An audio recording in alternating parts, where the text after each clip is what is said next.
इस खबर के प्रायोजक बाय वागजी मसाले, हर चुटकी में जायका। वागजी प्रीमिक्स स्पाइसेस। रीवा जिला अंतर्गत देवथर तहसील सहित जिले के अन्य 51 खरीदी केंद्रों में जमकर भ्रष्टाचार हुआ है, जहां पर धान के शॉर्टेज होने का मामला सामने आया है। लगातार ऐसे धान खरीदी केंद्रों में रजिस्ट्रेशन के समय से लेकर धान खरीदी केंद्रों में हो रही अनियमितताओं एवं भ्रष्टाचार को लेकर खबरों का प्रकाशन समय समय पर होता भी रहा है, जिसको लेकर रीवा जिला कलेक्टर द्वारा जांच एवं निगरानी समितियों का गठन भी किया गया, जो अपनी रिपोर्ट भी देती है।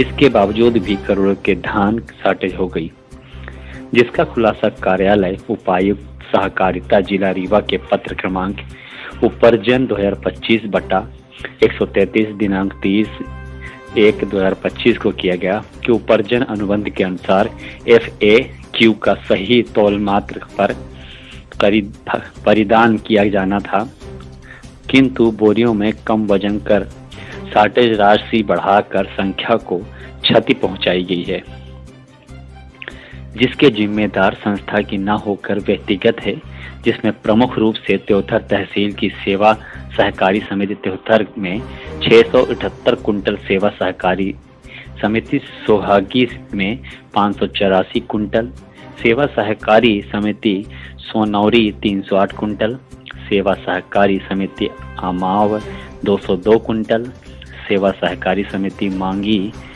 187 कुंटल, सेवा सहकारी समिति परसिया 143, सेवा सहकारी समिति बरहा क्रमांक 2 में 628 कुंटल सहित जिले के 51 समितियों में धान शॉर्टेज का मामला प्रकाश में आया है। सूत्र बताते हैं कि समिति प्रबंधकों द्वारा गलत तरीके से धान का अरेंजमेंट गोदामों के प्रभारियों से कराया गया है, जबकि धान गोदामों में गई ही नहीं, जो समिति प्रबंधकों और सहकारी बैंक प्रबंधकों के मिलीभगत से हुआ है, जहां पर शासन को करोड़ों रुपए का चूना लगा है, जिसकी हकीकत उच्च स्तरीय जांच उपरांत ही संभव हो सकता है। सवाल यही उठता है कि शासन के द्वारा इतनी टीमों का गठन किया गया, इसके बावजूद धान शॉर्टेज हो गई, जिससे स्पष्ट प्रतीत हो रहा है कि केवल जांच टीम के नाम पर धन की वसूली होती रहती है। आरोप है कि 60 धान के मामले पर समिति प्रबंधकों पर FIR दर्ज न कर कंप्यूटर ऑपरेटरों और प्रभारियों को मोहरा बनाया गया है। जानकारी सामने आई है कि समितियों को जो राशि कमीशन में मिलनी चाहिए वह राशि समिति की ही है, समिति प्रबंधकों की नहीं है। उसका उपयोग लेबर, चौकीदार एवं व्यवस्था के लिए होती है, लेकिन समिति प्रबंधकों द्वारा उसे धान खरीदी में 60 धान की भरपाई करने में उपयोग किया जा रहा है, ऐसी जन चर्चा है। केंद्रों का जो निर्धारण हुआ उसमें भी काफी दुर्दशा हुई और ऐसे जगह केंद्रों का निर्धारण किया गया जो केंद्र में 45 किलोमीटर दूर केंद्र को A-B करके रजिस्ट्रेशन किया गया, जिसमें स्थानीय प्रशासन से लेकर के जिला प्रशासन तक शामिल रहा। इसके बाद आप ताजुब करेंगे, किसानों से तौलाई ली जाती है, पूरे केंद्रों में धान अधिक मात्रा में ली जाती है। शॉर्टेज कहाँ हुई? शॉर्टेज यहाँ हुई कि प्रभारियों ने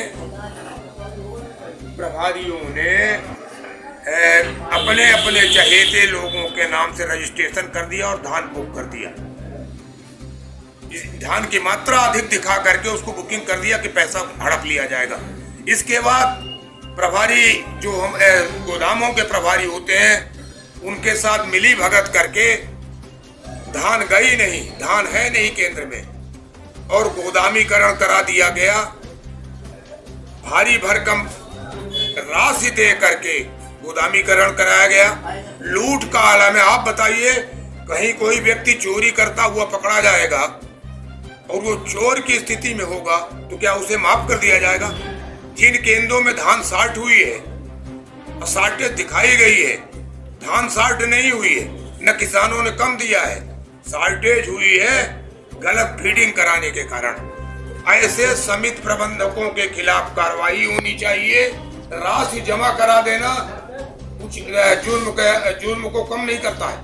कानून की भाषा में जिन लोगों ने ये गलती किया है उन्हें ब्लैक लिस्टेड घोषित किया जाए, उनके विरुद्ध FIR दर्ज की जाए, उनके विरुद्ध वैधानिक कार्रवाई की जाए। राशि जमा कराने का आदेश माननीय DR महोदय ने एक आदेश जारी किया, जो आपके समाचार पेपरों के माध्यम से मुझे भी जानकारी प्राप्त हुई है। 3 दिन के अंदर राशि जमा कराने से उनका अपराध थोड़ी कम हो जाएगा, राशि तो जमा करनी पड़ेगी। और मैं आपके चैनल के माध्यम से कहना चाहता हूं कि आज विगत 7-8 वर्षों से जिन जिन केंद्रों में धान खरीदी हुई है, गेहूं खरीदी हुई है, यहाँ तक कि लीड संस्थाएं जो चलती थी, उन लीड संस्थाओं में भी करोड़ों का बकाया है।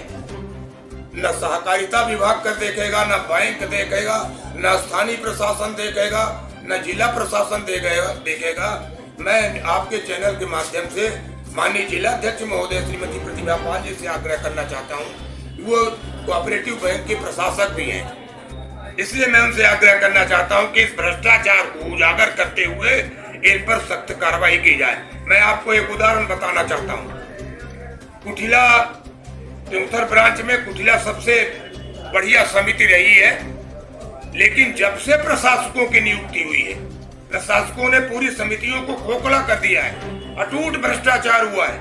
ऑडिटरों को पैसा दे करके गलत तरीके से ऑडिट करा ली जाती है। मैं आपसे माध्यम से चैलेंज करना चाहता हूं कि जब से प्रशासक नियुक्त हुए हैं, पूरी की पूरी समितियां खोखली हो गई हैं। इसलिए इसमें जो भी दोषी हो, जिन लोगों की मिली भगत से ये हुआ है, इसलिए कई विभागों की टीम बनी हुई थी।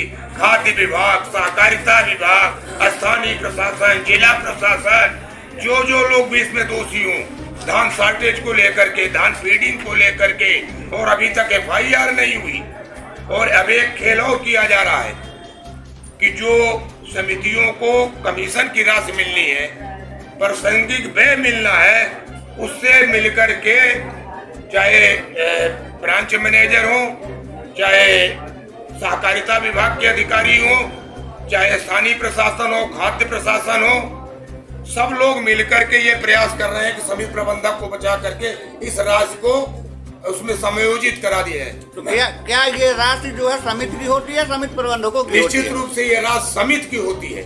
और जो लोग वित्तीय अनियमितता करने का प्रयास करना चाहते हैं, मैं माननीय कलेक्टर महोदय से, मध्य प्रदेश शासन से, सहकारिता विभाग के माननीय मंत्री महोदय से, प्रमुख सचिव महोदय से आग्रह करना चाहता हूँ कि जो राशि समिति को मिलती है कमीशन के तौर पर, उसको हड़पने का प्रयास संयुक्त रूप से किया जा रहा है। और अगर ऐसा किया जाएगा तो त्योंथर तहसील में एक विशाल जन आंदोलन खड़ा करने का मैं प्रयास करूंगा और निश्चित रूप से बैंकों का घेराव करूंगा।